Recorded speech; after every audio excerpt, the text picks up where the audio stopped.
இயேசு உங்களை நேசிக்கிறார். பிரியமானவர்களே, இந்த நாளில் ஆண்டவர் நம்மளோடு பேசும்படியாய் வேதத்திலிருந்து ஒரு 3 வசனத்தை கூட வாசித்து ஆண்டவர் நமக்கு உதவி செய்வாராக. ஆண்டவர் இடைபடுகிற காரியத்தை பார்ப்போம். அது லூக்காவின் புஸ்தகம் 23வது அதிகாரம் 50, 51, 52 வசனங்கள் இப்படியாக சொல்லுகிறது. யோசேப்பு என்னும் பெயர் கொண்ட ஒரு ஆலோசனைக்காரன் இருந்தான். அவன் உத்தமனும் நீதிமானுமாய் இருந்தான். அவன் யூதருடைய பட்டணங்களில் ஒன்றாகிய அரிமத்தியாவில் இருந்து வந்தவனும் தேவனுடைய ராஜ்யத்துக்கு காத்திருந்தவனும் யூதர்களுடைய ஆலோசனைக்கும் செய்கைக்கும் சம்மதியாதவனுமாய் இருந்தான். அவன் பிலாத்துவின் இடத்தில் போய் இயேசுவின் சரீரத்தை கேட்டு அதை இறக்கி மெல்லிய துப்பட்டிகளை சுற்றி கன்மலையில் வெட்டப்பட்டு இருந்ததும் ஒரு காலமும் ஒருவனும் வைக்கப்படாததுமாய் இருந்த ஒரு கல்லறையிலே வைத்தான். பிரியமானவர்களே, இங்கு இருக்கக்கூடிய ஆசாரியர்கள், இங்கக்கூடிய வேதபாரர்கள், பரிசேயர்கள் என சொல்லக்கூடிய சபை பெரிய, அதாவது ஒரு அந்த கமாலியல் அந்த பாதத்தில் இருக்கக்கூடிய பெரிய ஒரு சபை அது. அந்த சபையில பாருங்க, அங்கு இருக்கிற ஜனங்கள் எல்லாமே ஆண்டவரை அறியப்படாதபடிக்கு அவங்க கண்கள் கட்டப்பட்டு இருந்தது. பிரியமானவர்களே, ஆனால் அவ்வளவு ஜனக்கூட்டத்தின் மத்தியும் ஆண்டவருக்கு விரோதமான காரியங்கள் நடந்து கொண்டு இருக்கிறது. ஏன்னா இது வேதத்தில் எழுதப்படி இப்படியெல்லாம் நடக்கணும்னு சொல்லி தீர்க்கதரிசி நிமித்தமாய் உரைக்கப்பட்டது நிமித்தமாக ஆண்டவர் அந்த பூமிக்கு வரணும், மனுஷ ரூபம் எடுத்து வரணும், மனிதனுக்காய் அவர் அடிக்கப்படணும், நொறுக்கப்படணும், சிலுவையில் அறையப்படணும், ரத்த சிந்தப்படணும். அப்போதான் அந்த ஜனங்களுடைய பாவம் நீக்கப்படும் என்பது தேவ சித்தம். அது தீர்க்க தரிசனம். அந்த தீர்க்க தரிசனம் நிறைவேறுவதற்காக ஒவ்வொரு காரியம் ஆண்டவர் சொல்லிக்கொண்டே வருகிறதை நாம் பார்த்திருக்கிறோம். பிரியமானவர்களே, பாருங்க, அப்படிப்பட்ட தீர்க்க தரிசனமான காரியங்கள் ஒரு ஆண்டவர் சொல்றாரு. நான் அக்கிரமக்காரர் ஒருவராக எண்ணப்பட்டார் என்று சொன்னதுமே அந்த காரியம் நிறைவேறுவதற்காக நீ இப்படி செய்ய அப்படின்னு சொல்றார் ஆண்டவர். பட்டயம் இல்லாதவன் பட்டயத்தை உன்னை எடுத்துக்கொள்ளு அப்படின்னு சொல்லி கடைசி அவர் ஒப்பு கொடுக்கக்கூடிய அந்த சூழ்நிலை நேரத்தில் ஆண்டவர் சொல்லுகிறதை பார்க்க முடிகிறது. பேதுரு கடிந்து கொள்ளும் பொழுது தேவ சித்தம் இல்லாதபடி என் வாழ்க்கையில் ஒன்றும் நடக்காது, அப்பாலை போ சாத்தானே சொல்லி பேதுருவை சொல்லுகிறதை நாம் பார்க்க முடிகிறது. இப்படி அவ்வளவு கொடுமையான மனிதர்கள் மத்தியில, அந்த மத்தியில ஒரு மனிதன் உத்தமனும் அந்த காலத்துல, அப்ப குறிப்பிட்ட காலத்துல பாருங்க, ஆண்டவருடைய சரீரத்தை வாங்கி அடக்கம் செய்வதற்கு ஆண்டவர் ஒரு மனிதனை அங்கு வைத்திருந்தார். ஊழியம் செய்வதற்கு அங்கு அநேக பேர்களை தேர்ந்தெடுத்து வைத்திருக்கிறார். 12 அப்போஸ்தலர்களை ஆண்டவர் தேர்ந்தெடுத்தார். பின்பதாக அநேக 500க்கும் மேலாக ஜனங்களை தேர்ந்தெடுக்கிறதை நாம் பார்க்க முடிகிறது. அவர் பூமியில் இருக்கும் பொழுது ஒரு 12 பேர் ஆண்டவர் தேர்ந்தெடுக்கிறார். மறுரூபமாக்கப்பட்ட பின்பதாக ஒரு 500க்கும் மேல் 120 பேர், 500 பேர் என்று சொல்லப்படுகிற காரியத்தை நாம் வாசிக்கிறோம். பிரியமானவர்களே, ஆனால் இந்த 12 பேர்களை தவிர அவர்கள் பயந்த சூழ்நிலையில் அந்த யூதர்களுக்கு பயந்து, வேதபாரர்களுக்கு பயந்து, ஆசாரியர்களுக்கு பயந்து, பிரதான ஆசாரியர்களுக்கு பயந்து ஒளிந்து கொண்டிருக்கிற நேரத்தில் ஆண்டவர் அங்கு ஒரு மனிதனை அங்கு ஏற்படுத்தி வைத்திருக்கிறார். யோசேப்பு என்னும் பெயர் கொண்ட ஒரு ஆலோசனைக்காரன் இருந்தான். பாருங்க, அந்த பொல்லாத மனிதர்களுக்கு ஒரு பெரிய நல்ல ஒரு ஆலோசனைக்காரன் அங்கு இருக்கிறதை ஆண்டவர் வைத்திருக்கிறார். பிரியமானவர்களே, ஆண்டவருக்காக முன்குறிக்கப்பட்ட இந்த மனிதன் அங்கு இருக்கிறான். பிரியமானவர்களே, அங்கு உத்தமனும் நீதிமானுமாய் இருந்தான். பாருங்களேன், அப்படிப்பட்ட பொல்லாத இருதயம் படைத்த மனிதர்கள் மத்தியில உத்தமனும் நீதிமானுமாய் இருந்தான். பாருங்க, அவன் அரிமத்தியா ஊரானாகிய அப்படின்னு சொல்லப்பட்ட வேதம் ஒரு தெளிவாக அவருடைய பேரு, அவர் ஊர் எல்லாம் தெளிவாக சொல்லப்பட்டு இருக்கிறதுக்கு காரணம் உண்டு. பிரியமானவர்களே, இந்த மாதிரி நீங்களும் ஒரு ஸ்தலத்துல, ஒரு ஸ்தாபனத்துல ஆண்டவர் உங்களை கொண்டு போய் வைத்திருப்பார். எதற்காக உங்களுக்கு ஒரு அதிகாரத்தை கொடுத்திருக்கிறார் என்றால், ஆண்டவர் ஏதோ ஒரு நன்மையை செய்வதற்காக உங்களை அதிகாரத்தில் வைத்திருக்கலாம், ஏதோ ஒரு அந்தஸ்துல வைத்திருக்கலாம். உங்களுக்கு காரணம் இல்லாதபடி ஒரு காரியத்தை ஆண்டவர் ஒரு இடத்துல கொண்டு போய் வைக்க மாட்டார். பிரியமானவர்களே, இந்த அந்தஸ்துக்கு காரணம் ஏதோ ஒரு காரியத்துக்கு ஆண்டவருக்கு நீங்க உதவி செய்ய வேண்டும் என்பதற்காக முன்கூட்டியே அவர் நியமித்து உங்களை அங்க வைத்திருப்பார். அது அறியாதபடிக்கு நான் எனக்கு கிடைத்த கௌரவம், எனக்கு கிடைத்த பதவி, எனக்கு கிடைத்த அரசாளுமை, இவைகளெல்லாம் வைத்து நான் ஆளுகை செய்வேன் என்ற பெருமை கொள்ளாதபடிக்கு இந்த அரிமத்தியா ஊராகிய யோசேப்பை போல அங்கு அமைதலாய் நீதியும் உத்தமமான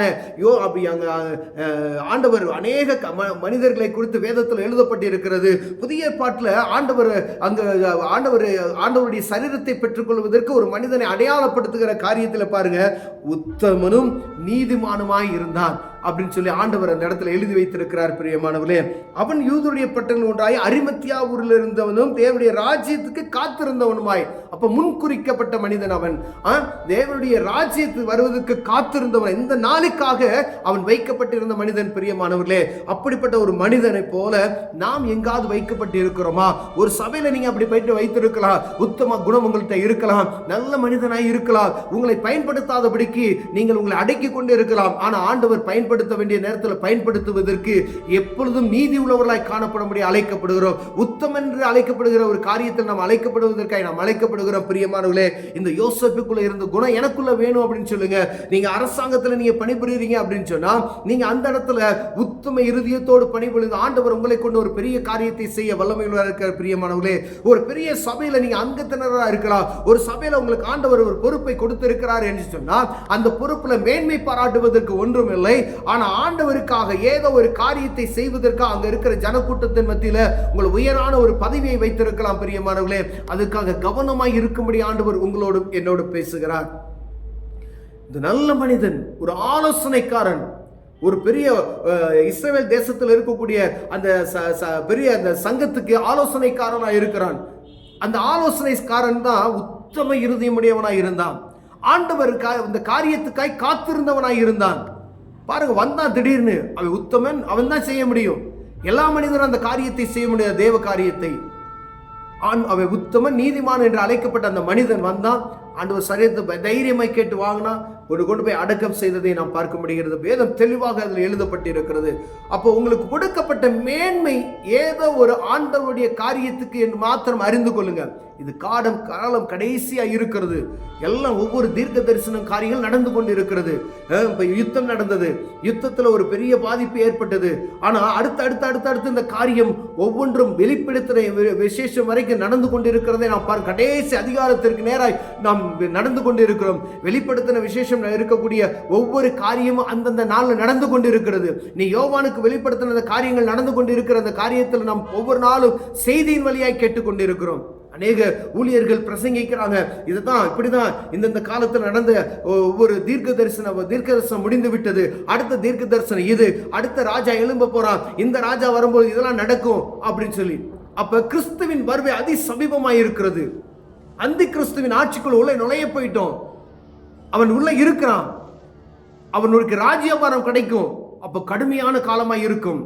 அதற்கு முன்பதாக ஆண்டவர் நம்மை வைத்திருக்கிற அந்த நோக்கத்தை நாம் சரியாய் நிறைவேற்றுவதற்காக நம்மை அழைக்கிறார். பிரியமானவர்களே, உங்க கொடுக்கப்பட்ட பதவி அது ஆண்டவருடைய கிருபை என்று நினைத்துக் கொள்ளுங்க.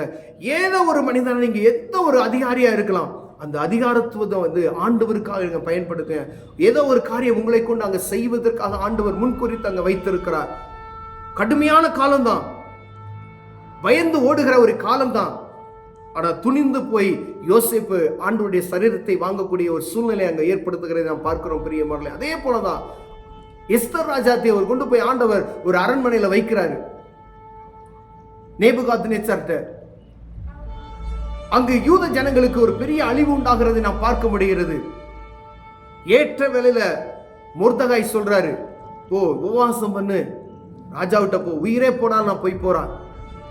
அதுக்காக ஆண்டவர் ஒரு உதவிய ஒரு பதவியை, ஒரு ராஜ மேன்மையை, ஏதோ ஒரு காரியத்தை உங்களுக்கு கொடுத்திருக்கிறார். பிரியமானவர்களே, அது ஆண்டவருக்கு பயன்படுமா? ஆண்டவருடைய காரியத்துக்கு என்னத்துக்கு பயன்படும்? என்னுடைய காரியம் எதற்கு பயன்படும்? என்னுடைய சரீரம் எதற்காக பயன்படுகிறது? ஆண்டவருக்காக.